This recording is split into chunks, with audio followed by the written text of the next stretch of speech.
Finley to throw. Over the middle, intercepted. Wolford again. Wolford the other way at the 30, the 40. Wolford to midfield. Miles Wolford with the pick. The Heels on the doorstep of an enormous victory. Williams is the running back next to Howe. Play action. Howe will now lob it down the near side. Newsom with a man all over him. Pins the ball against the back of the defender and brings it in. Heels can get a first down at the 3. Howe, pump fake to the right. Now he's going to run to the left. Howe at the 5. Takes the shot. Pinballing off the chains for the touchdown. Sam Howe showing the toughness for 6. Mario's down 4, 35-31. May has the shotgun snap. Pressure coming. Rolls to the right. Goes to the end zone. Touchdown! Touchdown, Antoine Green! 16 seconds to go. No flag. Snapping it off the 8-yard line. May pulls it, tries to roll to the front. Oh, now he's going to throw it and score!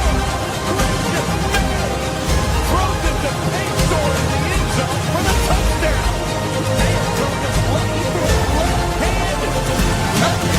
Was walking out on the run and threw it left-handed. Nard fields it at the 26. Heading to the far side. Gio at the 35. Gio, he's at the 50. No, he's not. Yes, he is. Gio into the Jason for a touchdown. Are you kidding me?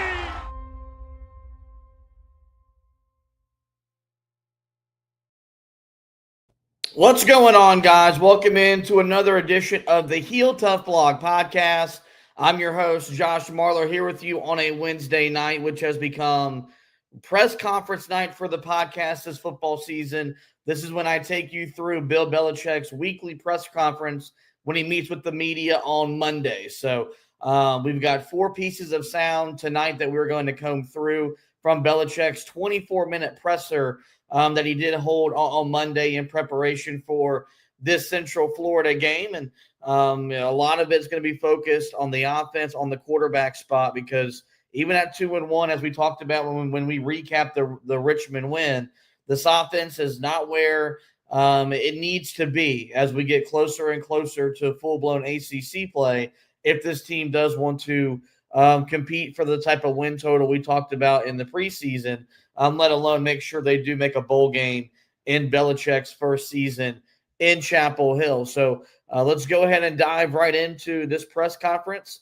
As I mentioned, a lot of it will be focused on the offensive side of the football, but we'll start with the defensive side of the football as the head coach of the Tar Heels was asked about the progress they've made on that side of the ball since the loss to TCU to open the season. Well, we've definitely made a lot of progress. Our fundamentals are better. We're more consistent in our run fits and our coverage adjustments and things like that. Are we there yet? No, of course not. We have a long way to go, but so definitely making progress. And I think as those players play together and they have more confidence in each other and our communication improves with different adjustments and challenges the offense gives us, they don't want to make it easy for us. So, we have to handle the hard things, but we're doing better at that. It's getting better, and we'll see. So there you go. As you mentioned, he says they've come a long way, but they still got a long way to go. The biggest thing you can tell is they're playing with better gap integrity. It's why they've done a much better job limiting rushing yards in the last 2 games against Charlotte and against Richmond. And I think the communication has picked up because they are starting to pare down just how much they're rotating guys. They played a lot of guys on Saturday. I think they played 70 players on both sides of the football in the win over Richmond, but they're not doing as much rotation as they were against TCU and as much as they were against Charlotte, which is a good thing because you go on the road this week to face a power conference opponent. It's power conference competition the rest of the way. You got to start to build continuity on both sides of the football, but this is now just a defense that you look up after allowing 48 points in the opener, a combined 6 points in the last 2 games.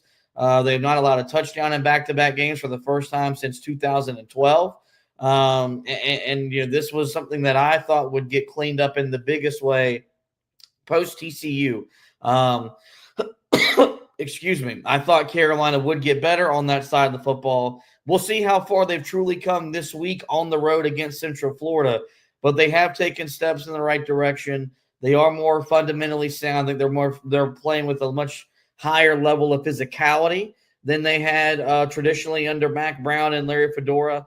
And you're seeing that with Thaddeus Dixon and then with Kamori House and Andrew Simpson, man, they've got three just real big-time defensive players in that back seven. They need to get better up front. They need to get more consistent up front. But this back seven, I think, is proven to be the strength of the defense, which was where we thought it was going to be going into the year, and it needs to be given the fact that they don't have Price Yates up front and there's not an established pass rusher on Carolina's defensive line. Let's now turn our attention to the next three sound bites, which will focus on the offense and specifically on the quarterback and the passing game. With Carolina running a much more traditional pro-style offense, timing and rhythm is as important as it's been in quite some time in terms of offensive football in Chapel Hill. You haven't seen Carolina play this style of offense literally since Butch Davis and company were here in the mid-2000s, because once Larry Fedora stepped on campus, it's been an up-tempo, no-huddle spread offense ever since. Carolina has reverted back to playing a much more methodical pro-style offense, which means you got to be in rhythm and on time in the passing game. And the head coach talked about how they're working on getting the timing down much more better in that area.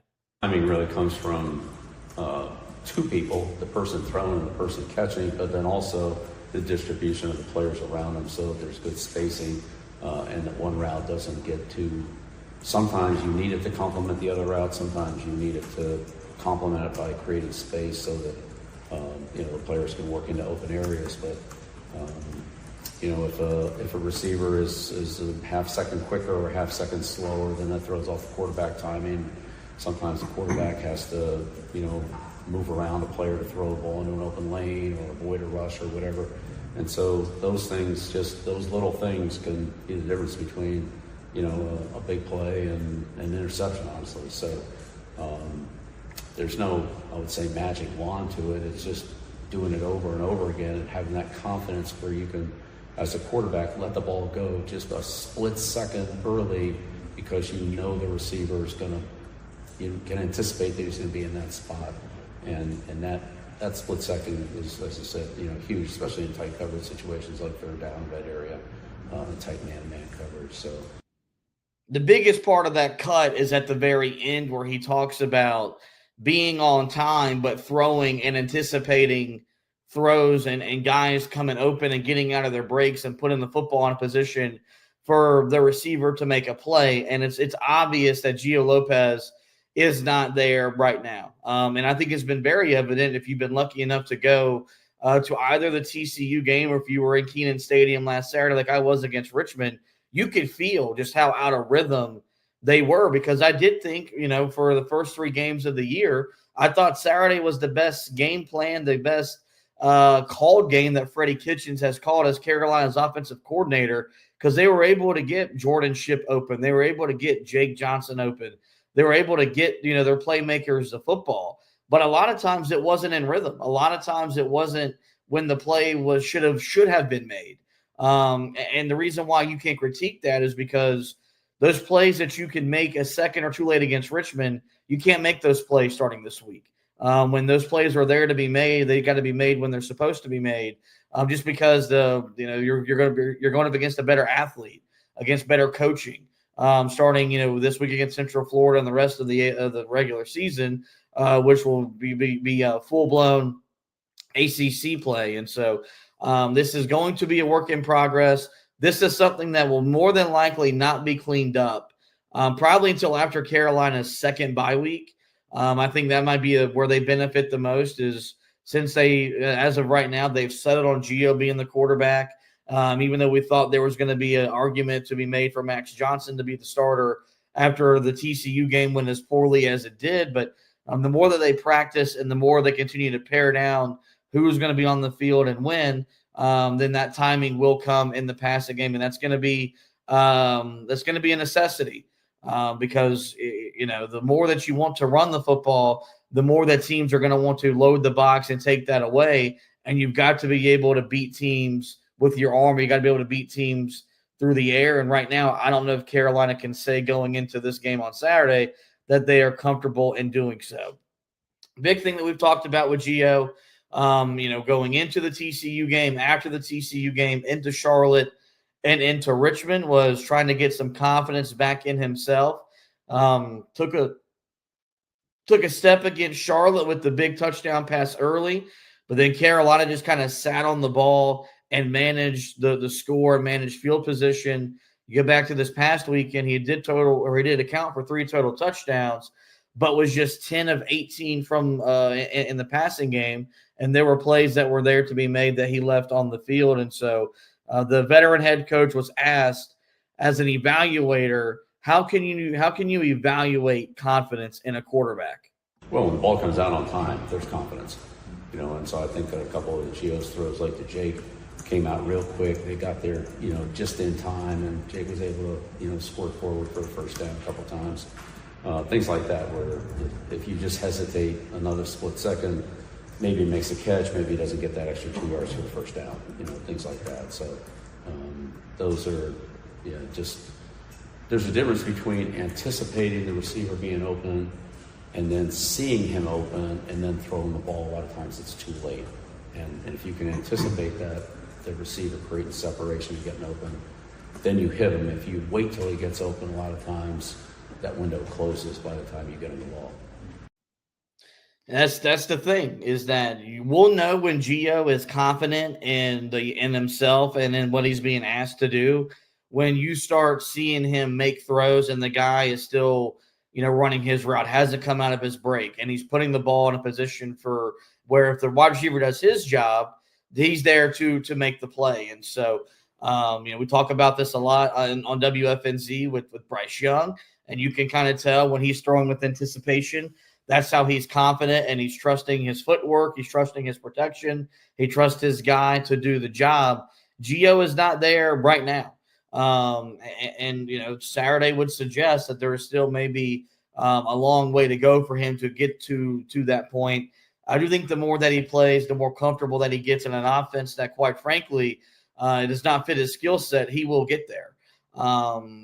Maybe the last 2 weeks, because of the opponent and the competition, Carolina didn't want to put a lot on film. I still think he's being put in a position to fail more than succeed because he's not a prototypical pro-style quarterback. He is much more of a spread option quarterback, a guy that lives in RPOs. And for whatever reason, and this is some of the adjustments that I think Belichick has to make with his NFL veteran staff, a lot of the college game is RPOs, and it's a lot of read and react stuff because it's simpler to teach. It's easier for those guys to execute. You're not asking them to process information. You're basically wanting them to play off of instincts. And so I think instinctually, Gio Lopez is a good quarterback. You look at what he did at South Alabama, and there's talent there. There's ability there. That's why they paid him $2.1 million to make his way to Chapel Hill to be this team's starting quarterback. I don't think he's at the point right now in his development where you want him back there trying to process a defense like Tom Brady did for 20 years when he won 6 Super Bowls as a New England Patriot. And so that leads us really quickly. This will be a briefer or a shorter edition of the press conference recap. Brings us to our last cut. But I think it's an important one because Coach Belichick was asked about how he has gone about trying to establish a relationship with his quarterback. Well, I think it's important for the coach and the starting quarterback, to be on the same page in terms of just generally how we're going to play the game, and then specifically how we're going to handle certain situations. It comes down to a critical situation. I want to make sure that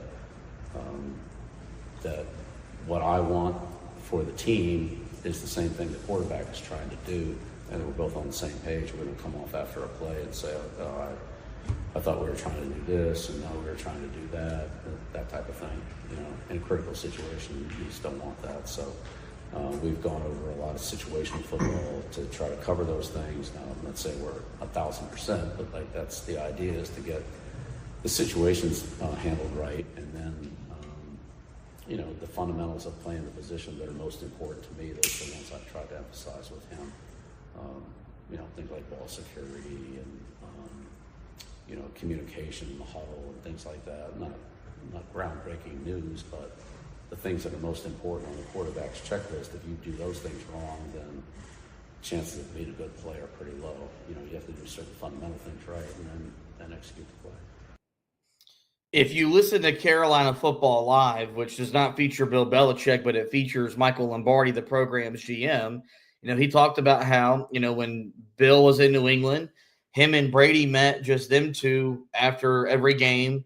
I think it was on Monday or Tuesday, and they would go through every play, every scenario, basically walk themselves right back through the football game, and kind of communicate what they saw, what one saw, what the other guy saw. He's doing the same thing with Gio Lopez. He's taking that same kind of mentorship. Yes, Belichick is the defensive mind. That's his calling card. That's his strength.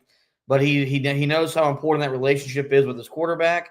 I think you got to give Gio a lot of credit as well for a guy that has struggled. He has seemed very receptive to the coaching, knowing that he's going to be coached harder. He's going to be scrutinized and criticized a lot more than he was probably at any point in his career, maybe even combined. That's just the way that it is when you're being coached by a guy that, won 8 Super Bowls at the NFL level, 6 as a head coach, 2 as a defensive coordinator. And that's probably why, to be all honest, that's probably why Gio has remained the starter and why that they haven't, gone off to Max Johnson, is I think Belichick trusts the relationship that they have established and are continuing to establish all through that baseline of communication. And there's belief that, through every practice, through every game, and then through every meeting, that the Gio Lopez that they saw will show up in Carolina blue. And that's why they think he gives them the best chance to win in the short term and the long term, because as Anthony kind of keeps on talking about, he has 3 years of eligibility. And so when Carolina went and plucked him out of the portal, they did so with the thought process of him being here, you would imagine, for at least 2 years before he would either turn pro, or they feel that Bryce Baker is ready to be the quarterback of this football team. So I think that's a good insight where he tells you how he communicates, what he expects from the communication on both parties. And from what Michael Lombardi has communicated through the radio show every Monday, is that it's been a positive experience for both. And if I had to guess, that's probably the biggest reason why he has remained the starter for Carolina, even after a bumpy start against TCU and less than impressive stat lines against Charlotte and Richmond. That's going to wrap it up for this edition of the podcast. No, I wasn't going to spend any time playing the audio of Belichick calling Central Florida Central. I know that was made a much bigger deal than it really is. That's probably a lot more common than anyone thinks, but because it's Belichick, it's going to be made a much bigger deal than it needs to be. There was some good stuff in there. We talked about some leadership for some defensive players, but I felt like the nuts and bolts of this press conference was really talking about the offense and talking about the quarterback position, because I think that's where our most concerns lie right now going into the game against the Central Florida Knights. So a brief edition of the podcast, but we'll go ahead and get out of here for you guys on a Wednesday night. In the meantime, we will direct you guys to the website. That's HeelToughBlog.com, where we had the news yesterday when Carolina lost a wide receiver who had left the team. That happened after Belichick's press conference, so that was not able to be addressed. If it would have been, and we would have played that audio for you here, as you could imagine. Anthony has you covered on that front. We'll be getting you ready for Central Florida later in the week with the game preview. Of course, we'll fall back more than likely on Sunday with that game recap for you as well. Any recruiting news, injury news, anything on that front, Anthony has you covered on all things Carolina football. For basketball, the content is kind of in queue. It's almost go time. It's about to be the busy season for the website, where we'll have football and basketball content going up just about every single day. So you want to be on the lookout for that. As for the podcast, you guys know where to find us. Anywhere you find your podcast, just search the Heel Tough Blog Podcast, where we encourage you guys to rate, review, and subscribe if you are an audio listener to the show. If you're a visual watcher of the pod, if that's how you consume is through video, make sure you like and follow the Heel Tough Blog on Facebook, on Twitter and on YouTube. If you like and follow and hit the notification tab, every time we go live, you'll be notified. And right now, that live schedule is every Monday night with the game recap, every Wednesday night with the press conference recap, and every Thursday with the game preview for the upcoming week. If you hit those like and subscribe buttons, you'll know the second that we're live, and you don't miss a single bit of our coverage of this Carolina football season. We also want to keep your posted, kind of keep your eyes out. We got a pretty big announcement coming to the podcast.